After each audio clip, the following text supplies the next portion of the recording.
नमस्कार साथियों, स्वागत है आप सभी का अंकित इंस्पायर्स इंडिया पर। मैं हूं अंकित अवस्थी, आप है मेरे साथ में आज एक ऐसे सेशन पर चर्चा करने के लिए जिसके बारे में एक ऑस्ट्रेलियन पत्रकार के द्वारा आज से 3 साल पहले जब कोरोना अपने चरम पर था तब कह दिया गया था। लेकिन आज के सेशन में फिर से यह चर्चा का विषय इसलिए बना है क्योंकि बहुत सारे अखबारों की एक सुर्खी बनी है और विशेष रूप से इंडिया के अंदर विशेष रूप से जो न्यूज शेयर करने वाली एजेंसी है उसके द्वारा यह रिपोर्ट की गई है कि despite global concern Pakistan China working on deadly virus, यानी कि पाकिस्तान और चाइना मिलकर के डेडली वायरस पर काम कर रहे हैं। यह जानकारी अब प्रमुख अखबारों की सुर्खियां बन चुकी हैं। तो आज के सेशन में हम आपके सामने कहने वाले हैं कि कौन सी कहानी ये करने जा रहे हैं, किस प्रकार से दुनिया को ये चीज प्रभावित कर सकती है। इतना ही नहीं, कोरोना ने दुनिया को कितना नुकसान पहुंचाया, हम लोग खुद से बायो वेपन क्यों नहीं बना लेते, बायो वेपन्स का इतिहास क्या है, यानी कि दुनिया को बैक्टीरिया वायरस से मारने के लिए जो देश काम कर रहे हैं असल में उनकी हिस्ट्री क्या है, क्या लोग कभी बायो वेपन्स का उपयोग करते आए हैं। इन तमाम चीजों के बारे में आज के सेशन में हम आपके साथ चर्चा करेंगे।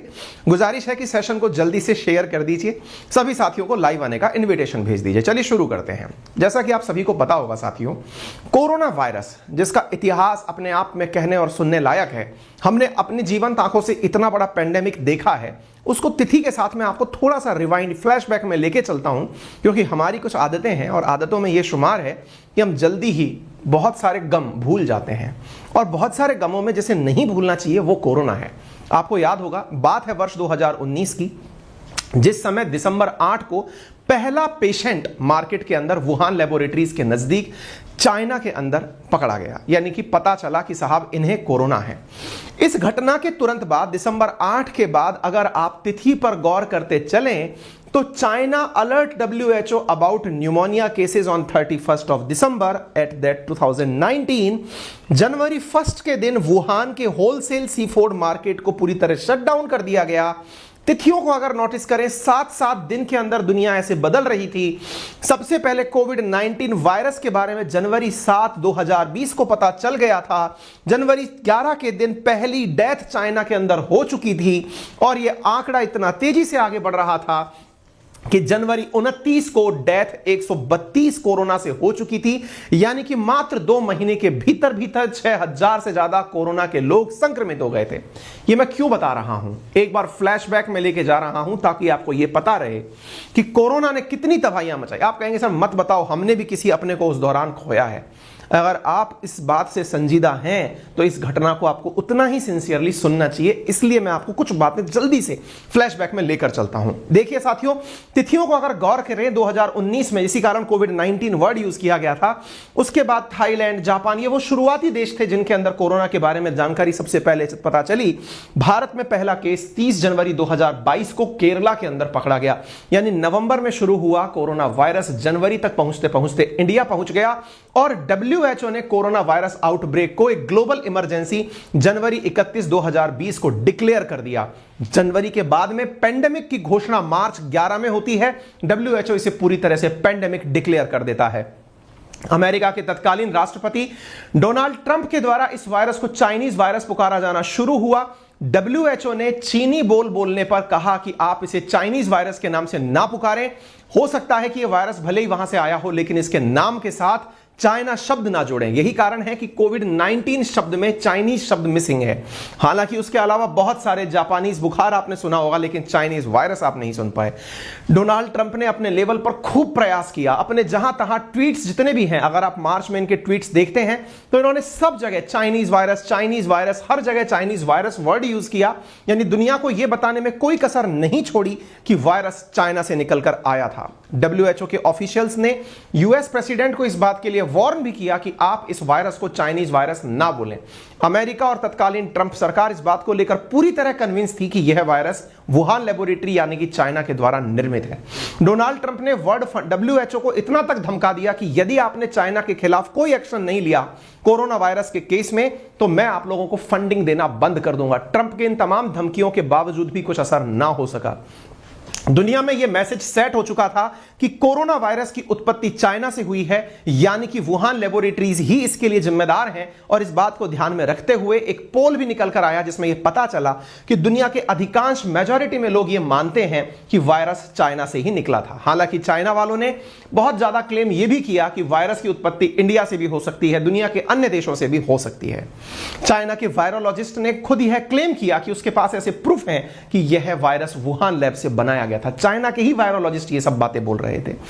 यहां पर एक और नेचर नामक जो मैगजीन है उसमें भी ये बात छप करके आई इस साल की Wuhan market was the epicentre of pandemic, यानी कि सब तरफ से यह बात प्रूव होती है कि चाइना के पास से ही कोरोना का ओरिजिन हुआ था, भले ही उसने अपना हाथ झाड़ने का खूब प्रयास किया हो। लेकिन इतना डेडली वायरस आ कैसे गया, यह तब से लेकर आज तक विषय है चर्चा का। बहुत से लोगों का कहना है कि चाइना ने इस प्रकार के वायरस का निर्माण अपनी लेबोरेटरी में किया था और उसी से डरे हुए लोग अब यह मानते हैं कि क्या यह वायरस बनाने के लिए निरंतर प्रयास कर रहा है, क्योंकि यह वायरस बहुत सारे लोगों की जान ले चुका था। मेरे प्यारे साथियों, आपको मालूम होगा हम सभी लोग कोरोना काल के अंदर ग्लोबल शटडाउन से गुजरे हैं, एक पेंडेमिक को देखा है। आंकड़ों की अगर बात करें तो कोरोना के कुल केसेस दुनिया में 63.8 करोड़ रहे, जिनके अंदर जो मौत थी वो 66 लाख से अधिक लोगों की पूरी दुनिया के अंदर कोरोना से मौत हुई है। दुनिया में अमेरिका जहां सबसे ज्यादा प्रभावित देशों में शामिल था, इंडिया सेकंड हाईएस्ट प्रभावित देशों में वर्ल्ड के अंदर रहा है। ये सारी वो चीजें हैं जो कोरोना दुनिया को एज ए सेटबैक देके गया है। 200 मिलियन से ज्यादा लोगों ने जॉब खोई है, 108 मिलियन से ज्यादा लोग पुअर से एक्सट्रीम पुअर में बन गए हैं, ऐसा यूएन का कहना है। आईएमएफ की अगर बात माने तो पूरी दुनिया को $12.5 ट्रिलियन का इस कोरोना की वजह से नुकसान हुआ है। आप अंदाजा लगा सकते हैं, एक ऐसी बीमारी जिसका कोई पूर्व या पास्ट कुछ भी नहीं है, जिसके बारे में कोई जानकारी नहीं है, वो अचानक आती है, पूरी दुनिया को हिलाकर चली जाती है। स्थितियां ऐसी बिगड़ती चली गई कि एजुकेशन सिस्टम में लगभग 1.38 बिलियन लोगों ने कोविड से इंपैक्ट होते हुए अपनी पढ़ाई छोड़ दी। कोविड-19 पैंडेमिक के कारण 25% prevalence of anxiety and depression world wide होने लगा, यानी दुनिया के अंदर सोच की बीमारी, मेंटल ट्रॉमा आने लगा। ये सब कोविड के दिए हुए सेटबैक्स हैं। अब आप पूछेंगे कहना क्या चाहते हो? भाई साहब, मैं केवल इतना कहना चाहता हूं कि हम सब ने इतना दर्द देखा है। आज की न्यूज बढ़ने से पहले मैंने आपके थोड़े घाव हरे कर दिए हैं, क्योंकि इन घावों के हरे होने के बाद में आप शायद आज की न्यूज को गंभीरता से सुन पाए। आपके मन में बहुत सारे प्लान आए होंगे, बहुत सारे विचार आए होंगे। सबसे बड़ी तो बात यह कि साहब, अगर कोरोना दुनिया में आया था, कोरोना जैसा पेंडेमिक कोई और आ जाए तो हमारी सबकी अपनी अपनी लर्निंग्स हैं। आप में से और मुझ में से बहुत सारे लोग ये बात अब मानने लगे हैं कि कोरोना जैसी बीमारी का इलाज तो पता नहीं है या नहीं, लेकिन इस जीवन का कुछ नहीं पता है। ये कितने दिन का है, कब गेम खत्म हो जाए, हम सब लोग इस तरह के आध्यात्म की तरफ चले गए। हमको ये सब चीजें जो आसपास की मोह माया है, ये नश्वर लगने लगी है। आप और हम बहुत सारी चीजों में लेकर के एक प्रकार का अलग ही थॉट प्रोसेस आज के यूथ में जनरेट हो गया है। आप में से बहुत सारे लोगों ने उस दौरान बहुत सारे रीति रिवाजों को बाईपास होते देखा है। आपने बहुत सारे शवों को मुर्दा घरों के अंदर बिना किसी भी व्यक्ति के या फिर परिवारजनों के जलते और दफन होते देखा है। यानी इंसान ने इंसानी सभ्यता का सबसे विकृत रूप इस दौरान देखा। अब चूंकि हम सब कुछ इतना देख चुके हैं, अपने सब की कुछ ना कुछ फीलिंग्स हैं और उन्हीं फीलिंग्स को वापस नहीं दोहराना चाहते। हम नहीं चाहते कि गंगा नदी के अंदर लाशें तैरती हुई दिखें। हम नहीं चाहते कि बहुत सी लाशें यूं ही अधजली रह जाएं। ये सारी चीजें हमें बहुत पुरानी घटनाओं की याद दिलाती हैं, और जब चीजें याद आती हैं तो निश्चित ही हम चाहते हैं कि भविष्य में ऐसा ना हो। ये अपने पर्सनल फीलिंग्स हैं। खैर, आपको क्या लगता है कि आप और हम प्रभावित हुए? जी नहीं, बहुत सारे लोगों के बहुत सारे थॉट प्रोसेस प्रभावित हुए। इसी बीच में बिल गेट्स, जो कि दुनिया के one of the top richest person लंबे समय तक रहे हैं, उन्होंने अपने विचार भी साझा किए। विचार साझा किए उन्होंने, और विचार साझा करते हुए उन्होंने कहा कि अगर भविष्य में कभी कोई पैंडेमिक आएगा तो उससे कैसे बचा जाए। यानी उनके अपने विचार, जैसे हम और आप पेंडेमिक की बात करते हैं तो अपने अपने कुछ थॉट प्रोसेस लेके आते हैं। इसी बीच में how to prevent the next pandemic. आप में से बहुत सारे मेरे साथी अभी तक ऐसे हैं जो मेरे रिकमेंडेशन पर कुकू एफएम का सब्सक्रिप्शन ले चुके हैं। क्योंकि आज का सेशन इस बारे में है, तो आप समय निकाल करके आप अपने ही सब्सक्रिप्शन में ये बुक मैं आपको सजेस्ट कर रहा हूं, वहां से सुन लीजिएगा। और यदि आप में से किसी ने अभी तक सब्सक्रिप्शन कुकू एफएम का नहीं लिया है, जो कि मात्र 399 रुपए का साल भर का है, जिसमें 10,000 से ज्यादा किताबें 7 अलग अलग भाषाओं में ऑडियो बुक के रूप में उपलब्ध है, जिसमें आपको कोई हिंदी, इंग्लिश और आपकी रीजनल लैंग्वेज में सुनाने के लिए उपलब्ध है। आप अगर चाहें तो मेरा रेफरल कोड अंकित 50 यूज करके मात्र 199 रुपए में साल भर के लिए आप यह किताब अपने पास एज ए सब्सक्रिप्शन यूज कर सकते हैं। आपको प्ले स्टोर पर यह बुक मिल जाएगी।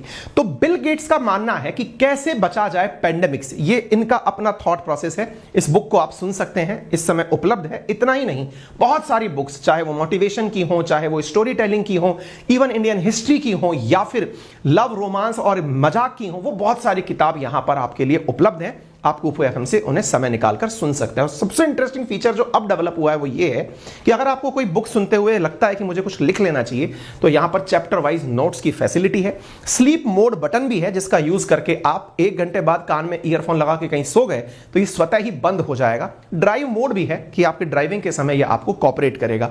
ये सब चीजें आपको मिलती हैं 199 रुपीज में। लिंक कमेंट बॉक्स में और डिस्क्रिप्शन में दिया गया है। आप मेरा रेफरल कोड यूज करके पहले 250 यूजर बन के आप इसे 199 रुपीज में प्राप्त कर सकते हैं। चलिए आगे बढ़ते हैं। अब जब हमने ये सारा दर्द सुन लिया, दर्द के साथ अपने विचार सुन लिए, तो आज की घटना क्या है अब वो भी सुन लीजिए। पाकिस्तान और चाइना की रिसर्च लैब आपस में मिलकर के ये डेडली वायरस बना रही हैं। अब आप जैसे ही ये न्यूज सुनते हैं, आपको पुराना दर्द तो याद आता ही है और एक अंदर से मतलब एक प्रकार का गुस्सा अंदर पैदा होने लगता है कि यार ये चल क्या रहा है, क्या इतने लोग मर गए वो कम थे क्या? जी शायद कम थे। तभी ये जो लेबोरेटरीज की रिपोर्ट्स हैं ये निकलकर बाहर आ रही हैं। अब आप पूछेंगे ऐसा आप कैसे कह सकते हैं? साथियों, असल में चाइना के द्वारा पाकिस्तान के रावलपिंडी में, इस्लामाबाद के नजदीक एक शहर है रावलपिंडी, वहां पर बायोसेफ्टी लेवल 4 लैब के अंदर काम किया जा रहा है। देखिए, पहले यह समझ लीजिए, बायोसेफ्टी के अलग अलग लेवल्स होते हैं, लेवल 1, लेवल 2, लेवल 3, लेवल 4। जो लेवल 4 की लेबोरेटरीज होती हैं, सामान्यतया यह माना जाता है कि उनमें सबसे खतरनाक वायरस, बैक्टीरिया, एल्गी, फंजाई, इनके बारे में रिसर्च चल रही होती है। और इतनी हाईटेक लेबोरेटरी पाकिस्तान की सेना के पास है, तो स्वाभाविक सी बात है कि सेना अगर अपने पास कोई लैब रखेगी तो वो आम जन का विकास करने के लिए तो नहीं रखेगी, उसका मिलिट्री पर्पज होगा या मिलिट्री का उत्थान होगा। स्वाभाविक सी बात है। अदरवाइज शहर की या देश की कोई और एजेंसी इस काम को कर रही होती। जैसे इंडिया के अंदर डीआरडीओ भी काम करता है, तो इंडिया के अंदर सीएसआईआर लेबोरेटरीज भी काम करती हैं। जहां डीआरडीओ की बात आती है तो डीआरडीओ डिफेंस को लेकर के ही काम करता है ना, कि अगर हम कुछ कर रहे हैं तो हमारे डिफेंस पर्सनल को कैसे ज्यादा टेक्नोलॉजी में अपलिफ्ट किया जा सके, यही मोटिवेशन होता है। एग्जैक्टली यहां पर पाकिस्तान की लैब बायोसेफ्टी लेवल 4 लेवल की लैब में चाइना के साथ मिलकर के जो डेवलपमेंट का कार्य कर रहा है, उसकी रिपोर्ट निकलकर आई जियोपॉलिटिक की रिपोर्ट के अंदर। एक न्यूज चैनल है, उसने सबसे पहले इस रिसर्च को बाहर निकाला और उन्होंने कहा कि पाकिस्तान के अंदर ये बायो वेपन बना रहे हैं एक ऐसी लेबोरेटरी में जिसकी सुरक्षा इतनी जबरदस्त है कि वहां मिनिमम लोगों का एक्सेस है। बहुत से लोग केवल इतना जानते हैं कि यहां चाइनीज और पाकिस्तानी फोर्सेस मिलकर काम कर रही हैं। इस लोकेशन को काफी ज्यादा छुपाया जाता है, लेकिन इतने ज्यादा छुपाई गई लोकेशन है, फिर भी ऑब्वियस सी बात है कि आप कितनी चीजें कब तक छुपाएंगे। चाइनीज का इन दिनों पाकिस्तान में आना जाना काफी ज्यादा हो गया है, लेकिन इसके बावजूद भी यदि डिफेंस के सेक्टर में चाइनीज दिखाई देंगे तो लोगों की आंखें पता चलेंगी। वुहान इंस्टीट्यूट ऑफ वायरोलॉजी, वो भी एक इसी प्रकार की बायोसेफ्टी लैब थी जहां से इस प्रकार की चीज निकलकर पहली बार आई थी। अब ये जो मैप है शायद ब्लर होने की वजह से आपको दिखाई ना दे रहा हो, इस्लामाबाद के नजदीक रावलपिंडी में ये लोग मिलकर के, जैसे अपने यहां पर डीआरडीओ है ना, ऐसे पाकिस्तान के अंदर defence science and technology organisation है डेस्टो के साथ मिलकर के इस कार्य को किया जा रहा है। यह जानकारी यहां पर बाहर है। इसका मतलब यह हुआ कि ये लोग मिलकर के कुछ गंभीर कार्य कर रहे हैं, यानी दुनिया को फिर से संकट की तरफ ले जा रहे हैं। लेकिन आपके मन में एक क्यूरियोसिटी और क्रिएट होने लगेगी, और वो क्यूरियोसिटी ये कि इसका इतिहास क्या है। यानी कि पहली बार हमारी पीढ़ी ने तो अभी देखा, यानी आपने और हमने कोरोना को ही देखा है। इससे पहले क्या कभी बायो वेपन्स का उपयोग हुआ था? आइए मैं आपको बताता हूं। साथियों, सन 1397 में पहली बार मंगोलिया की सेना के द्वारा बायो वेपन्स का उपयोग किया गया था। अगर हम WHO की बात माने तो बायो वेपन्स की एक निश्चित परिभाषा है। परिभाषा यह है कि जब बैक्टीरिया, वायरस और फफूंद जैसे संक्रमणकारी तत्वों का इस्तेमाल जानबूझकर इंसानों को संक्रमित करने के लिए किया जाता है तो उन्हें जैविक हथियार की श्रेणी में रखा जाता है। चूंकि सबसे ज्यादा प्रयोग वायरस का होता है, इसलिए क्योंकि यह सबसे कम समय में ज्यादा से ज्यादा क्षति पहुंचाने की क्षमता रखते हैं। आप जानना चाहेंगे कि मंगोलिया की सेना ने इसका उपयोग कैसे किया था। साथियों, प्राप्त जानकारी के अनुसार वर्ष 1347 में मंगोलिया की सेना के द्वारा प्लेग से संक्रमित शवों को लेकर के ब्लैक सी के किनारों पर फेंक दिया गया था। ब्लैक सी जो वर्तमान में भी रशिया, यूक्रेन, टर्की, इन सब के बीच में बड़ा ही चर्चा का विषय है। याद होगा, उसी को ही आजकल युद्ध का हॉट स्पॉट बनाया हुआ है। यहां पर मंगोलियाई सेना के द्वारा ब्लैक सी में प्लेग से संक्रमित शवों को फेंक दिया गया था, जिसकी वजह से बहुत जबरदस्त डेथ फैल गई थी, जिसे ब्लैक डेथ नाम दिया गया था। 4 साल के अंदर, क्योंकि ब्लैक सी के बाद यूरोप शुरू हो जाता है, क्योंकि यूक्रेन वाला जो एरिया है वहीं से पूरा ग्रीस वगैरह जो एरिया है वहां से यूरोप शुरू हो जाता है। यूरोप के अंदर लगभग 2.5 करोड़ जानें इस ब्लैक डेथ के कारण गई थी। आप इससे अंदाजा लगा सकते हैं, यानी प्लेग से सड़ा हुआ शव पानी में फेंकने से आप अंदाजा लगाइए कितना भीषण उस समय के हिसाब से। आज अगर आप कोरोना की बात करते हैं, आप मल्टीपल्स में लाइन लगाइए, उस समय जनसंख्या भी कम हुआ करती थी। सन 1710 के प्राप्त आंकड़ों के अनुसार स्वीडन की सेना ने रूसी फौज के साथ एस्टोनिया के तालिन में घेरकर उन पर प्लेग से संक्रमित शव फेंके थे। वहीं 1763 के अंदर ब्रिटिश सेना ने पिट्सबर्ग में डेलावेयर इंडियन को घेरकर चेचक वायरस से संक्रमित कंबल फेंके थे, जिसकी वजह से लोगों को चेचक हो गया था। इतना ही नहीं, जब वर्ल्ड वॉर चला तो उस दौरान भी जैविक हथियारों का उपयोग किया गया। पहले विश्व युद्ध में जर्मनी ने एंथ्रेक्स नामक जैविक वायरस का उपयोग किया था। इसके लिए जर्मनी ने गुप्त योजना बनाकर दुश्मनों के घोड़ों, क्योंकि एंथ्रेक्स जानवरों से शुरू होता है, घोड़ों और मवेशियों को संक्रमित करके उनका उपयोग किया, और इसका उपयोग जापान ने सोवियत के लिए किया। जापान ने टाइफॉइड के वायरस को सोवियत के जल स्रोतों में मिलाया और संक्रमण फैलाया। आप सोच सकते हैं, जिन देशों को आज हम डेवलप्ड नेशन की सूची में रखते हैं, जिन देशों को हम ये मानते हैं कि ये साइंस एंड टेक्नोलॉजी का सही उपयोग करेंगे, उन्होंने ही इस दुनिया को मारने के लिए बायो वेपन्स का उपयोग किया है। हाल ही की जो सबसे ताजा घटना रही वो वर्ष 2001 की थी, जब अमेरिका के अंदर किसी आतंकी संगठन के द्वारा एक लिफाफे के अंदर पत्र के साथ एंथ्रेक्स वायरस भेजे गए। जब ये पहुंचे तो वहां पर 5 लोगों की उस संक्रमित पत्र से मौत हो गई। अब आप पूछेंगे, जब ये इतनी ही भीषण चीज है, दुनिया जानती है कि बायो वेपन्स के उपयोग से ना जाने कितने लोगों की जान ली जा सकती है, क्या कभी पक्ष जो पीड़ित है, पक्ष जो पीड़ित कर रहा था, उनके अंदर मानवीय भावना नहीं जगी? तभी जाकर के साथियों सबसे पहले बायोलॉजिकल वेपन कन्वेंशन की बात की गई 1925 में, लेकिन यह केवल बात थी। इसे जेनेवा प्रोटोकॉल के नाम से भी जाना जाता है, जहां पर यह निश्चित किया गया कि बायोलॉजिकल वेपन कन्वेंशन के तहत कभी भी जैविक हथियार नहीं बनाए जाएंगे। 26 मार्च 1975 को 22 देशों ने इस पर हस्ताक्षर भी किए। वर्तमान में दुनिया के 183 देश इसके सिग्नेटरी हैं, इंक्लूडिंग इंडिया। इंडिया इन सब बातों को बहुत रिलीजियसली मानता है, यानी कि बायोलॉजिकल वेपन्स अगर बनाने हैं तो भारत साफ इनकार करता है कि मैं इस तरह के वेपन ना तो बनाऊंगा, और यह हमारी बहुत लंबे समय से थ्योरी रही है। आप सोचिए कि हम एटॉमिक बॉम्ब रखने के बावजूद भी यह कहते हैं कि हम अपना कभी हथियार पहले उपयोग में नहीं लेंगे। वहीं दूसरी ओर बायोलॉजिकल वेपन हो या केमिकल वेपन हो, हम इनका उपयोग कभी भी नहीं करेंगे। यह हमने अपने ही सिद्धांतों में डाल रखा है। लेकिन बहुत से देश जो इस पर हस्ताक्षर कर चुके हैं, आप इससे अंदाजा लगाइए कि चाइना इस पर हस्ताक्षर किया हुआ है, उसके बावजूद भी उसके द्वारा ये सारी हरकतें की जा रही हैं। ये बायोलॉजिकल वेपन कन्वेंशन आज 183 देशों के द्वारा साइन किया गया है। आप यहां पर इन लोगों को वो तस्वीरों के माध्यम से देख सकते हैं कि किस प्रकार से इन सब ने बैठ करके इस प्रोटोकॉल पर हस्ताक्षर किए थे। वर्तमान में अगर बात की जाए तो बड़े बड़े देश जिन्होंने कभी इस चीज को फैलाया था, आज उसके सिग्नेटरी हैं। फर्क कुछ भी नहीं पड़ रहा है। पाकिस्तान की रावलपिंडी लैब में वायरस की टेस्टिंग के जो आरोप लगे हैं, उसके पीछे का कड़ा कारण मैंने आपको बताया कि यह लेबोरेटरी BSL 4 लेवल की लेबोरेटरी है। रिपोर्ट्स ने साफ कहा है कि इनका जो देस्तो है, यानी जिस प्रकार से इंडिया का DRDO है, डिफेंस के लिए काम करने वाली जो संगठन है, वो रावलपिंडी के अंदर चकलाला कैंटोनमेंट स्थित एक जगह पर एक 2 स्टार जर्नल के हाथ, आप इस तरह से समझ लीजिए जैसे इंडिया के अंदर 3 स्टार जनरल, मेजर जनरल, मतलब जो जनरल की रैंक होती है, जो अपने सबसे टॉप मोस्ट एयरफील्ड वो होते हैं, पोजीशन वाले व्यक्ति होते हैं जनरल रैंक के, उससे जस्ट एक पद नीचे के व्यक्ति इस लैब की सुरक्षा में तैनात हैं। आप इससे अंदाजा लगा सकते हैं कि कितने बड़े लेवल पर ये लोग क्या प्लान कर रहे हैं। फिर आपका दिमाग इस तरह से दौड़ने लगेगा, कर क्या लेंगे ऐसा, चाइना प्लान इनके साथ क्यों कर रहा है, क्योंकि इनकी इंटीग्रिटी पहले ही डाउटफुल है। भाई ऑब्वियस सी बात है, कल को अगर पाकिस्तान के पास से कोई भी वायरस बाहर निकलता है, चाइना को तो बहुत नुकसान हुआ, लोगों ने बहुत तरीके से वहां पर सैंक्शन लगाने की बात करी, आज तक वो पीड़ित है अपने लोग मार करके, लेकिन पैसे में अगर पाकिस्तान को बेचा जा सकता है तो बेच दिया गया।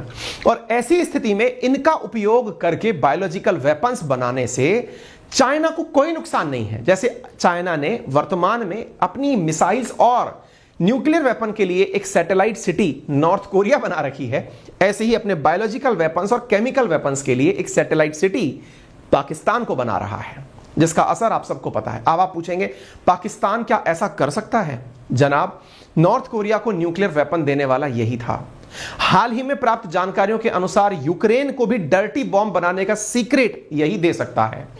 अफ्रीका के लीबिया जैसे तानाशाहों को इन्होंने अपने द्वारा न्यूक्लियर बॉम्ब के सीक्रेट्स बेचने का काम किया है, तभी तो इनके यहां पर न्यूक्लियर बॉम्ब बनाने वाले व्यक्ति को सरकार ने ही गिरफ्तार किया था। पाकिस्तान की इंटीग्रिटी दुनिया जानती है। अब ऐसी स्थिति में इसी चीज का, जैसे होता नहीं है कि अरे छोड़िए ये तो ऐसा है, ये तो ऐसा कर ही सकता है, यानी कि उसने ऐसा कर दिया, हाँ वो तो कर सकता था, तो अब उसके इसी फेम का फायदा उठा करके, क्योंकि बदनामी में भी नाम है, और उसी नाम का फायदा उठा करके पाकिस्तान के हाथों यह काम करवाया जा रहा है। मैं आपको बता दूं कि दुनिया में जो 4 प्रकार की लेबोरेटरीज हैं, BSL-1, BSL-2, BSL-3, BSL-4, दुनिया में बायोसेफ्टी नॉर्म्स के आधार पर इन्हें इसी प्रकार से डिस्ट्रीब्यूट किया जाता है।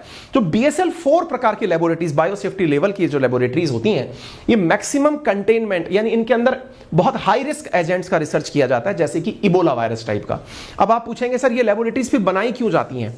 स्वास्थ्यिकता में तो कहा यह जाता है कि इतनी घातक बीमारियां दुनिया में आ गई हैं तो हम उनका इलाज ढूंढ रहे हैं। उदाहरण के लिए जब कोरोना वायरस का इलाज ढूंढा गया था तो भी तो इसी प्रकार की लेबोरेटरीज बनाई गई थी। क्यों? क्योंकि वायरस को आप ऐसे ही लैब में रख करके रिसर्च करते हैं, इसका संक्रमण कैसा होगा, इसका मल्टीप्लिकेशन कैसा होगा, इसके आरएनए के अंदर क्या खासियत होंगी, उन सारी बातों का रिसर्च ऐसे ही चीजों पर किया जाता है। अब यही चीज आपके सामने है, पाकिस्तान जो कर रहा है वो दुनिया के सामने है। साथियों, माना जा रहा है कि कोरोना से कईयों गुना खतरनाक वायरस बनाने की तैयारी ये लोग कर रहे हैं। खैर, होप फॉर द बेस्ट। हम तो यही मानते हैं कि आने वाली दुनिया इस चीज से भी लड़ जाएगी। चाइना पाकिस्तान की सीक्रेट डील के बारे में दुनिया को जो सबसे पहले जानकारी दी गई थी वो 2020 के अंदर ऑस्ट्रेलिया के एक पत्रकार ने अपनी इन्वेस्टिगेटिव जर्नलिज्म के माध्यम से जानकारी दी थी। ये वो व्यक्ति है जिसने सबसे पहले ये बात कहा था, इसका नाम क्लैन है, और इसने कहा था कि ये दोनों लोग मिलकर के देशों की मदद से इस प्रकार का निर्माण करेंगे। तब लोगों ने इस बात का विश्वास नहीं किया। अब ये चीजें रावलपिंडी में होती हुई दिखाई दे रही हैं। आने वाले समय पर देखना होगा कि दुनिया कहां पहुंचेगी। फिलहाल के लिए यही मानते हैं कि दुनिया लड़ना तो सीख ही चुकी है और सीख जाएगी। बाकी बिल गेट्स के अनुभव आज ही सुन लीजिए, क्योंकि मेरे कहने से आप में से बहुत सारे लोगों ने ऑलरेडी कुकू एफएम का सब्सक्रिप्शन लिया हुआ है। बाकी जो लोग अभी तक सब्सक्राइब नहीं किए हैं, मैंने लिंक कमेंट बॉक्स में दिया है। रेफरल कोड अंकित 50 है, अभी जाइए और 199 रुपीज में 10,000 से अधिक ऑडियो बुक्स को सुनने का सब्सक्रिप्शन प्ले स्टोर से प्राप्त कर लीजिए। Thank you so much. अपना ख्याल रखें और सेशन को जितना ज्यादा हो सके लाइक करें, क्योंकि आपके लाइक करने से ये और लोगों को लगता है कि हाँ, शायद मेहनत करके इकट्ठा किया गया कंटेंट है। और अपना प्यार हमें सब्सक्राइब करके यूं ही बांटते रहिए। धन्यवाद। इस कंटेंट की पीडीएफ मैं अपने Telegram channel GK by Ankit Awasthi sir, जो वेरीफाइड अकाउंट है, और अंकित अवस्थी सर के नाम से भी जो वेरीफाइड अकाउंट है, यहां पर आपसे साझा करूंगा। धन्यवाद।